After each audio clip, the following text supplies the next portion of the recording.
A Postal Service employee was charged with driving drunk after crashing into multiple cars and a bank, as well as a pedestrian in East Longmeadow last week. Now the wife of the man who was hit is speaking out.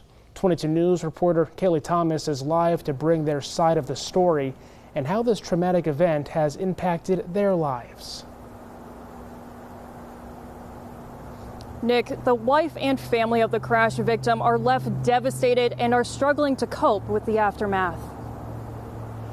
On the seemingly ordinary day of August 26th, the lives of Jessica Mann and her family were forever changed by a terrible event. It just was like so traumatic and crazy. Mann's husband, 30-year-old Angelo Fabosi, was simply on his way to work that morning and stopping at his usual spot, but little did he know that it would turn into a nightmare.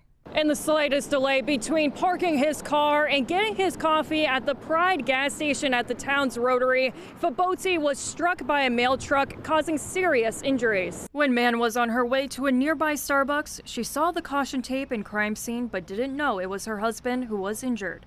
It wasn't until she checked his location after several failed attempts to reach him that she found out he was at Bay State Medical Center in Springfield.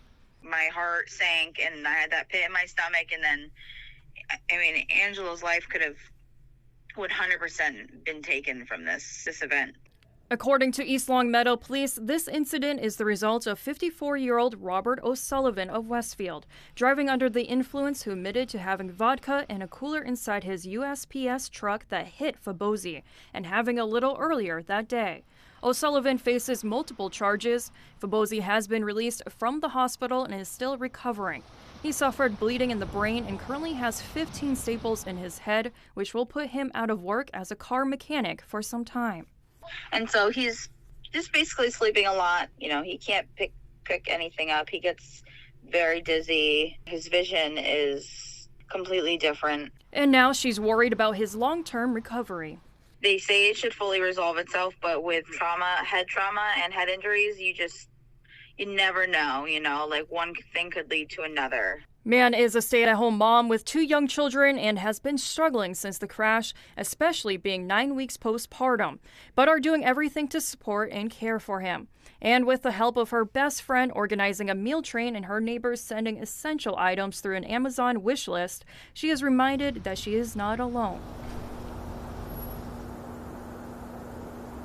Mann expresses that she is grateful for everyone's help and support during this difficult time.